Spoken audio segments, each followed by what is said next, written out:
It starts with a moment that didn't look dramatic on the surface, but the reaction? That's where everything changed. Because when Azzi Fudd spoke candidly about adjusting to the physicality of high-level women's basketball, it didn't take long for the internet to explode with opinions.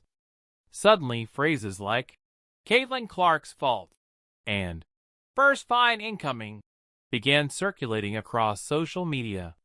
But here's the real question: what actually happened, and why are fans connecting these dots? Let's break it all down carefully, because the truth is more layered than the headlines suggest. To understand this situation, we need to step back and look at the broader context.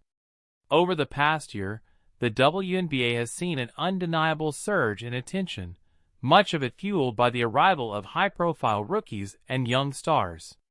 Among them, Caitlin Clark has been at the center of national conversations, bringing in record viewership, increased media coverage, and, naturally, increased scrutiny. At the same time, players like Azzi Fudd, who built their reputation through elite college basketball programs, are transitioning into an environment that is widely acknowledged to be more physical, faster, and less forgiving. That adjustment period is real. It's been discussed for years by former players, analysts, and coaches alike. According to recent discussions, Fudd made comments that reflected a sense of confusion or surprise about just how physical the professional level can be. Importantly, there's no verified indication that she criticized the league itself. Her comments appear to reflect a personal adjustment experience rather than a broader complaint. But once those comments hit the internet, interpretation took over. Fans are reacting, not just to what was said, but to what they think it means. Some online voices quickly tied Fudd's experience to the ongoing conversation around Caitlin Clark. Over the past season, Clark has been at the center of multiple debates regarding physical play. There have been games where she absorbed hard fouls, and analysts openly discuss whether she was being targeted or simply experiencing the standard intensity of professional basketball. So when Fudd mentioned physicality, a portion of the audience immediately made a connection. Reports suggest that some fans framed it as evidence that Clark had already changed the league, that referees, players, and even narratives around physical play were shifting because of the spotlight she brought. But here's where we need to be precise. There is no confirmed evidence that Azzi Fudd blamed Caitlin Clark. That connection is largely coming from fan interpretation, not direct statements. And that distinction matters. On the other side of the conversation, some fans push back hard against that narrative. They argued that physicality has always been a defining characteristic of the WNBA and elite women's basketball in general.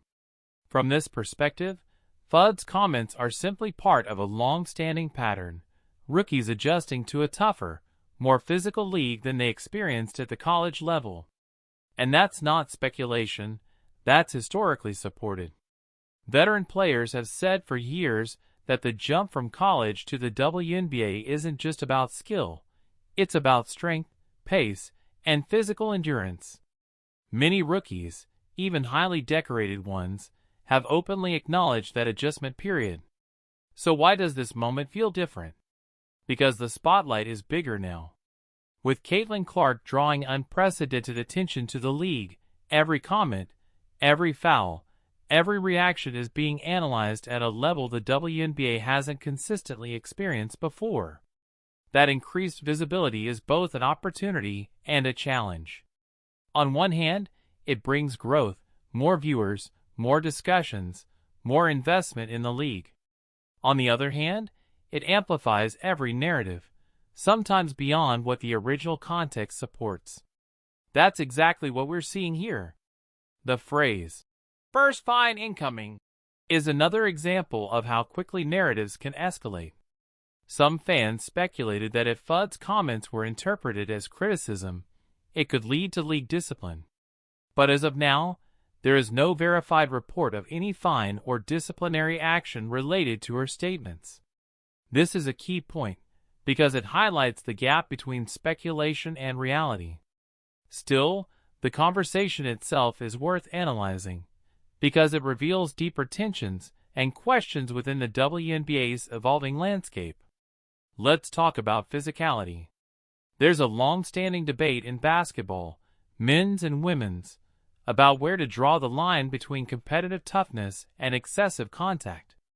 In the WNBA, that conversation has been especially prominent in recent seasons. Some analysts argue that physical defense is part of the league's identity. It's what makes the game intense, strategic, and distinct. Others suggest that inconsistent officiating can sometimes blur the line, leading to frustration among players and fans. When players like Caitlin Clark take hard fouls, the debate intensifies. Some see it as standard play. Others see it as something that crosses into unnecessary aggression. And now, with Azzi Fudd entering the conversation, even indirectly, the discussion expands further. Because now it's not just about one player's experience. It's about how multiple young stars are adjusting to the same environment. Fans are reacting in very different ways. Some are sympathetic to Fudd. They see her comments as honest and relatable, an athlete acknowledging the challenges of stepping into a more demanding league. Others interpret her words as a subtle critique, even if that wasn't the intention. According to recent discussions, these fans believe that comments about confusion could reflect broader concerns about officiating or league standards. Then, there's another group that shifts the focus entirely back to Caitlin Clark. For them, everything ties into her impact, whether it's media narratives, defensive strategies, or even how referees call games. And again, this isn't necessarily based on direct evidence. It's a reflection of how central Clark has become to the WNBA conversation. We also can't ignore the role of social media here. Platforms amplify reactions, but they don't always preserve nuance. A single quote can be taken out of context, reframed, and shared thousands of times with added interpretation. By the time it reaches a wider audience, the original meaning can be significantly altered. That's why phrases like, "Caitlin Clark's fault," can trend, even when there's no direct statement supporting that claim. So where does this leave us? It leaves us with a moment that says more about the current state of the WNBA than it does about any single player. This is a league in transition. It's gaining visibility, attracting new audiences, and integrating a new generation of stars. With that comes growing pains, not just on the court, but in how the game is discussed and understood. Azzi Fudd's comments, whether interpreted accurately or not, have become part of that broader narrative. And Caitlin Clark's presence has undeniably influenced how that narrative unfolds. But influence doesn't equal responsibility. There's no verified evidence that Clark is responsible for changes in physicality or officiating. At the same time, it's fair to say that her impact on the league has brought these issues into sharper focus. Both things can be true. As for players like Angel Reese, they've also been part of this evolving conversation. Reese, like Clark, has experienced intense physical matchups and has been vocal at times about competitiveness and respect on the court. Taken together, these stories highlight a league that is becoming more visible and therefore more scrutinized. And that scrutiny isn't going away. If anything, it's increasing. Looking ahead, the key question isn't whether the WNBA is physical. That's already established.